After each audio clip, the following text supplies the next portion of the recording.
waayahay imika waxaan u gudbinaa customs and immigration waayahay imika meeshan waa meel dadku aad ugu nervous stressful noqdaan waa meesha ay ka checkinka yara baadhiyaan passportkaaga iyo viisaha iyo waxaas iyo magaranaysa waa meesha immigrationka socdaalka passport waan soo sheegay had iyo jeer marka waddanka la galayo waxaa u baahan tahay shaambadaas maxaa la yidhahdaa visa haddaanan lagu siin ma geli kartid waddanka soo maa had iyo jeer marka visa u baahan tahay okay laba qaybood bay u qaybiyaan meesha lagu baadhiyo meel waxaa la yidhahdaa immigration meelna waxaa la yidhahdaa customs markaa waa meesha lagu baadhiyo aan eegna customs waa kan imika custom officer waa qofka shandada baadhiyo magaranaysa waxaas baadhiya xagga securityna waa lagu baadhi lakin marka soo degtid oo kale customskana waa la yidhahdaa marka way ku baadhiyaan imika waa kuwaas dadka way baadhiyaan okay waa kuwa imika xagga hoose soo dhaweeyo kuwa way eegaya maaragta x-ray machineki ma hasto wakaa uu eegaya kaa maxaa shandadiisa ku jira aan eegno laa xawla walaa quwata furihiisi iyo okay marka waa kan imika shandadii baa la eegaya waa yahay customs haddaba immigrationna waxa weeyaan waa meeshay eegayaan waa socdaalka meesha magaranaysa immigrationka waxay eegayaan su'aali ku weydiinayaan waxay ku yara wareysanayaan waxay waddanka maxaa ka qabanaysaa waxyaabo badan bay ku weydiinayaan okay waa yahay tusaale imika sida loo yiraahdaa tusaale waxa lagu weydiiyey kii immigrationka askariga immigrationka ku weydiiyey where are you traveling to xageed u safraysaa where are you traveling to where are you traveling to xageed u safraysaa adigu marka waxaan doonaya tirahdid waxaan u safriyaa Sweden baan u socdaa niyo waxaan u safriyaa Sweden imikada ma ku jira safarkiiba waa present continuous anigu safarkii waxaan tagay isku day waxaan u socdaa Sweden waxaan u safriyaa Sweden saa loo yiraahdaa okay waa kan imika laga eegaya passportkii baa laga eegaya immigration officerkii waka I am traveling to Sweden weeyaan waa garatay samaha I am traveling to Sweden anigu waxaan u safriyaa dalka la yiraahdo Sweden I am traveling to marka waa imikan ku jiraaba safarkii baan ku jiraaba okay I am traveling to Sweden baaransa okay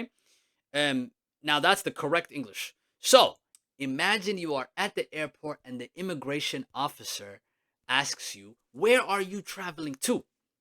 so how do you respond to that question imagine the country is Sweden so how do you respond to this question where are you traveling to what can you say you could say I am traveling to Sweden that's the present continuous right you're in the travel right now I am traveling to Sweden that's what you say okay to the immigration officer at the customs I am traveling to Sweden or I am traveling to Mexico or I'm traveling to Darburg wherever you're traveling how long muddo inteen leg are you planning ayaa kuu qorshaysan to stay inaad joogtid waddankan su'aalo way ku weydiinayaan waxay odhanayaan waayahay waddankan waa timi all right you came to this country way kaa eegeen passportkaagii deetana waxay ku weydiinayaan